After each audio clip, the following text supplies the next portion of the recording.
പൊതുസമൂഹത്തിന് ഏറ്റവും ഉപകാരപ്രദമായ ഹെൽത്ത് ഇൻഫർമേഷൻ നിങ്ങൾക്ക് ലഭിക്കുവാനായി ഞങ്ങളുടെ യൂട്യൂബ് ചാനൽ സബ്സ്ക്രൈബ് ചെയ്യുക. ബെൽ ഐക്കൺ അമർത്താൻ നിങ്ങൾ മറക്കരുത്. അമിതവണ്ണവും കുടവയറും ഇന്ന് ഏറെ ആരോഗ്യ പ്രശ്നങ്ങൾ സൃഷ്ടിക്കുന്നവയാണ്. കുടവയർ കുറയ്ക്കുവാൻ ചില എളുപ്പവിദ്യകൾ എത്നിക് ഹെൽത്ത് കോട്ട് ഇവിടെ നിർദ്ദേശിക്കുന്നു. ദിവസവും 8 ഗ്ലാസ് വെള്ളം കുടിക്കുക. ഇത് വയറിലെ കൊഴുപ്പ് പുറന്തള്ളുവാൻ സഹായിക്കും.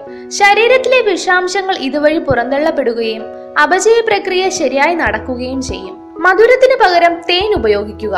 മധുരം അടിവയറ്റിലെ കൊഴുപ്പ് കൂട്ടുന്നതിൽ പ്രധാന പങ്ക് വഹിക്കുന്ന ഒന്നാണ്. സ്ട്രെസ് ഉണ്ടാകുമ്പോൾ ശരീരം കോർട്ടിസോൾ എന്ന ഹോർമോൺ ഉൽപ്പാദിപ്പിക്കുന്നു. ഇത് കൊഴുപ്പുണ്ടാകുവാൻ കാരണമാകുന്നു. ഇതിനൊരു പ്രതിവിധിക്കായി ഓറഞ്ച് കഴിക്കാവുന്നതാണ്. ഓറഞ്ചിലെ വൈറ്റമിൻ സി ഇത് നിയന്ത്രിക്കാനും അടിവയറ്റിലെ കൊഴുപ്പ് കുറയ്ക്കാനും സഹായിക്കുന്നു. ഗ്രീൻ ടീ കുടിക്കുന്നത് വളരെ നല്ലതാണ്. ഗ്രീൻ ടീയിലെ ആന്റി ഓക്സിഡന്റ് വയറ് കുറയ്ക്കുവാൻ സഹായിക്കും. ഇത് അപചയ പ്രക്രിയയെ ശക്തിപ്പെടുത്തുവാനും ശരീരത്തിലെ കൊഴുപ്പ് കത്തിച്ചു കളയുവാനും സഹായിക്കും. രാവിലെ വെറും വയറ്റിൽ ചൂടുവെള്ളത്തിൽ നാരങ്ങ നീര് പിഴിഞ്ഞ് അതിൽ തേൻ ചേർത്ത് കുടിക്കുന്നത് അടിവയറിലെ കൊഴുപ്പ് കുറയുവാൻ നല്ലതാണ്. വയറ് കുറയ്ക്കുവാൻ കഠിന വ്യായാമങ്ങൾ ചെയ്യാൻ മടിയുള്ളവർക്ക് ബ്രീത്തിങ് എക്സസൈസ് കൊണ്ട് വയറ് കുറയ്ക്കുവാൻ സഹായിക്കും. ദിവസവും 15 മിനിറ്റ് ചെയ്യുന്നതാണ് നല്ലത്. നിലത്തോ കസേരയിലോ നിവർന്നിരിക്കുക.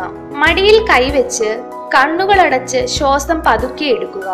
ശ്വാസം വിടാതെ 1 മുതൽ 4 വരെ എണ്ണുക. അതിനുശേഷം സാവധാനം ശ്വാസം വിടുക. കുടവയർ കാരണം വിഷമിക്കുന്ന നിങ്ങളുടെ സുഹൃത്തുക്കൾക്ക് ഇത് വളരെ ഉപകാരപ്പെടും. പൊതുസമൂഹത്തിന്റെ അറിവിലേക്കായി ഈ ഇൻഫർമേഷൻ നിങ്ങൾക്കായി അവതരിപ്പിച്ചത് ethnichealthcode.com.